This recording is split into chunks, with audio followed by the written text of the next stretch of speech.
অন্নহীনে অন্নদায়িনী দয়াময়ী তুই যে মা অন্নপূর্ণা।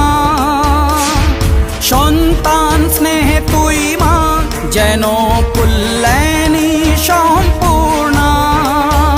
তোর কথা যেন মন্ত্রোচ্চারণ, বজ্র সম কঠিন অনুশাসন। ধৈর্যের সর্বংসহা পৃথিবী, ধর্ম ও ন্যায়ের প্রতিচ্ছবি।